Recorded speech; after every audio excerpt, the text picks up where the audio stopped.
근데 사실 이 항원을 제거하지 않아도 화장줄만 해도 많이 좋아지더라고요. 아토피 자체도 좋아지지만 피부 자체의 그 보습작용이 좀 좋아진다고 해야 될까요? 뭐 샴푸 쓰면은 린스도 써야 돼. 또 바디워시 쓰면 로션 써야 돼. 아예 네. 처음부터 안 쓰니까 뒤에 것도 안 써도 되더라고요. 책을 읽을 때도 좀 멀리 보고 이런 건 물론 중요합니다만 식단이 조금 더 중요한 것 같아요. 또 돈 많이 드는 게 뭐가 있을까 생각을 해봤는데요. 전에 말씀드렸지만 저희 아이들은 이제 알레르기가 있었잖아요. 그래서 한 6살, 7살 되면 비염이 진행이 돼요. 비염의 주 항원이라고 하는 알레르겐은 주로 이제 진먼지 진드기가 대부분이거든요. 그러다 보니까 친구를 일단 알러지 케어 친구를 써야 되죠. 친구 하나에 기본적으로 싸게 10만 원, 좀 싼데 가면 10만 원, 부분 15만 원 선이 들고 요 바꿔야죠. 이불 바꾸고 베개까지 바꾸면 대략 가격이 나오죠. 한 번 들어가는 어, 거긴 하지만 대략 그래도 한 30만 원 들어가지 않을까? 네. 그때 그거에 끝나지 않았어요. 그 알러지 방지 세제로 주기적으로 세탁을 했었거든요. 근데 이제 알러지 방지 세제가 그때 당시에 아마존에서만 팔았어요. 아, 또, 아마존에서 한 번씩 직구를 하는 거예요. 대략 한 4만 음, 원 선이었던 것 같은데 아당주를 몰랐을 땐 그런 접근을 네. 하면 조금이라도 나아질 거다. 왜냐면은 진먼지 진드기라는 항원을 제거하니까. 근데 사실 이 항원을 제거하지 않아도 아당줄만 해도 많이 좋아지더라고요. 그거 신기하네요. 그러니까 항원은 그대로인데 내 몸이 그걸 잘 견뎌내는 상태로 바뀌더라고요. 그 이후에는 뭐 알러지 케어 친구는 이미 샀으니까 계속 음, 쓰는데 세탁에 너무 목숨 걸지 않게 되었습니다. 음. 네, 그거 그런 확실히 그래요.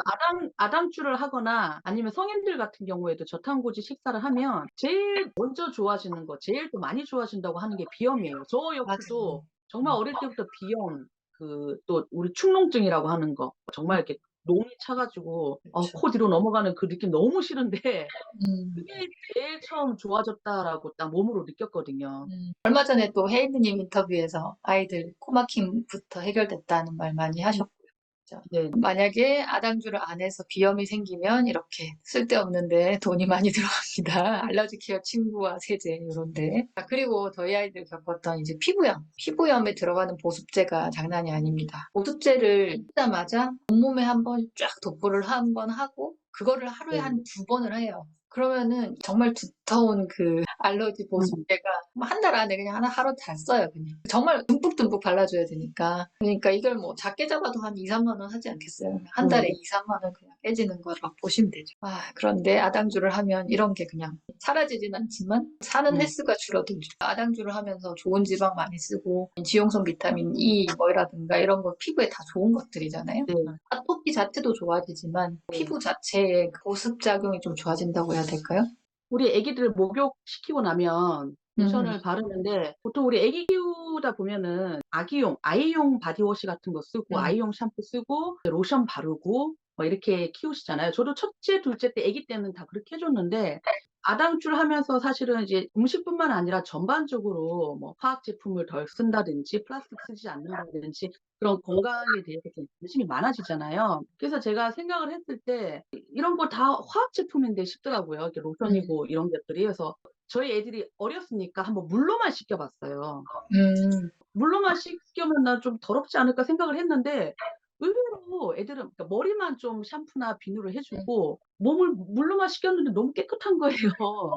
그게 이제 애들은 피지선이 이렇게 많이 분비가 아직 안 돼 있으니까 원래 건조한 피부인데 물로 싹 씻으니까 로션을 바를 필요도 없고 더 이제 좀 피부가 건강해지는 그런 느낌? 음, 그러니까 너무 깨끗이 세정을 하면은 피부에도 이렇게 좋은 균, 나쁜 균들이 공존을 해야 되는데 이 맞아요. 균들이 다 이제 너무 좋은 세정제로 없어지니까 피부가 좀 더 건조해지고 그럼 그 건조함을 또 이렇게 비싼 보습제로 또 발라야 되고 네. 이게 계속 그렇게 써야 되는 거예요. 화학 제품 한번 쓰기 시작하니까 뭐 샴푸 쓰면은 린스도 써야 돼. 또 바디워시 쓰면 로션 써야 돼. 이게 그렇더라고요, 연결이. 아예 네. 처음부터 안 쓰니까 뒤에 것도 안 써도 되더라고요. 아토피 음, 있던 아이들은 물론 세정제를 쓰는 경우도 있는데 저도 사실 세정제는 별로 안 썼어요. 근데 음, 보습은 필요합니다. 이거는 아토피 그래요. 피부염은 음, 방어막을 형성해주는 것도 중요해서 음, 보습제는 꼭 쓸 수밖에 없게 되더라고요. 그러니까 처음부터 피부가 그렇게 나쁘지 않은 아이라면 굳이 안 써도 되지 않나. 그리고 시력이 나빠져서 안경을 쓰게 되면 안경이 대략 10만 원 선 합니다. 지난번 인터뷰 영상에서 그 근시와의 관계 설명을 좀 드렸었는데요. 결국 눈을 조절하기 위한 에너지가 인슐린 저항성이 높아진 상태에서는 충분히 얻을 수 없어서 근시가 쉽게 오게 되죠. 안경 비용 10만 원 선인데 이게 아이들은 어릴수록 관리가 잘 안 되고 분실도 쉽게 되고 하다 보니까 1년에 한 번은 교체하게 되더라고요. 적게 잡아서 1년에 한 번이죠. 그래서 대략 1년에 10만 원 선? 집에서 이제 좀 비싼 거 하면 15만 원일 수도 있고 뭐 그렇죠. 그림 네. 렌즈가 근시의 진행을 좀 억제해주는 그런 그쵸, 그쵸, 그쵸. 기능이죠. 그러니까 안경을 쓰면 근시 진행을 막지는 못한다라는 걸 이미 많은 어른들이 몸소 체험하고 알고 계시기 때문에 우리 아이들에게는 어떻게든 근시 억제를 할 수 있는 방법이 없을까 고민하시게 되죠. 그러다 보니까 이제 드림 렌즈 같은 거 고민하시게 되는데요. 드림 렌즈 저도 이제 큰애 때부터 시도를 해봤었어요. 한 쌍이 이제 100만 원 들죠. 환상이, 근데 이 아이들이 하다 보면 깨트리기도 하고, 그죠?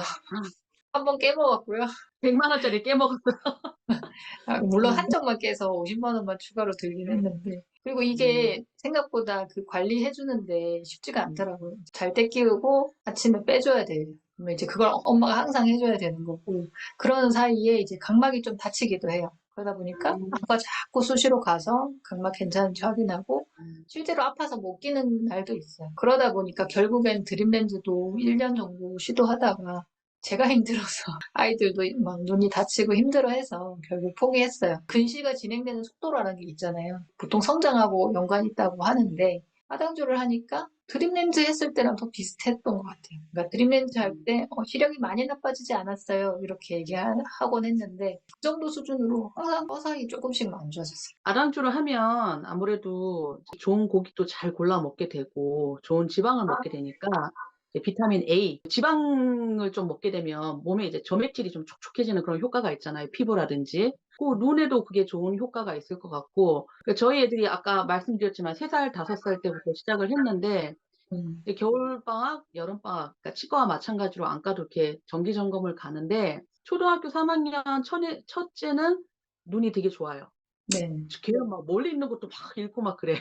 음, 둘째도 눈이 좋은 편인데 좀 걱정인 게 이 아이는 책을 참 좋아합니다. 아, 작년에 갔을 때 이제 한쪽 눈이 0.8인 거예요. 요번에 갔을 때 그대로 0.8인 거예요. 음, 나머지 눈은 1.0이 넘는데 네. 그래서 안경을 쓰게 되면 너는 책을 못 읽게 되니까 바른 자세로 읽어라. 음, 사실 이제 근시가 오는 거는 책을 읽어서 오는 것보다는 책을 읽는 자세 때문에 오는 네. 경우가 더 많다 그러거든요. 고개를 수그리거나 거북목을 한다거나. 계속 아당교를 하고 있으니까 사실 책 읽는다고 해도 크게 많이 나빠지는 않을 거예요. 저희 둘째가 책을 되게 좋아해요, 어릴 때부터. 근데 얘가 아당주를 했을 때는 그렇게까지 심하게 나빠지진 않았어요. 서서히 나빠지고 있었는데 아당주를 놓고 나니까 확 나빠지더라고요. 책의 문제는 아닌 것 같다. 자세 문제 중요하고 책을 읽을 때도 좀 멀리 보고 이런 거 물론 중요합니다만 식단이 조금 더 중요한 것 같다. 제 생각은 그렇습니다. 저희 막내 같은 경우 그래도 6살 때부터 시작을 했다 보니까 아당주를 언니들이 나빠지기 시작했던 초2, 초3 때 지금 전혀 안 나빠지고 있거든요. 근데 얘는 오히려 5살 무렵에는 영유아 건강검진에서 시력검진이 있어요. 그때 정밀검사 한번 해보세요 해서 대학병원 가서 눈에 동공 확대하는 약을 넣고 정밀검진까지 했거든요. 그 정도로 5살 때 뭔가 얘가 더 안 좋아질 우려가 있는 아이였는데 오히려 지금 언니들 안 좋아졌던 초2, 초3 때까지 멀쩡합니다. 나빠지지 않고 있어요. 타고나길 약하게 타고나는 부분들이 다 있잖아요. 그런 게 있지만 생활 습관, 식습관도 그게 정말 영향을 많이 준다. 타고난 게 더 나빠지지 않게는 해주는 거지. 아무래도 아당줄 식사가 오메가3, 6 그 비율이 중요한데 그렇죠. 오메가6를 많이 제외하는 그런 식단이다 보니까 우리가 뭐 생선을 먹는다, 연어나 뭐 고등어 이런 것들 또는 뭐 보충제로 이제 먹더라도 오메가3의 비율이 어느 정도 이상적으로 유지가 된다고 한다면 시력 유지에도 좀 도움이 잘 될 것 같긴 해요.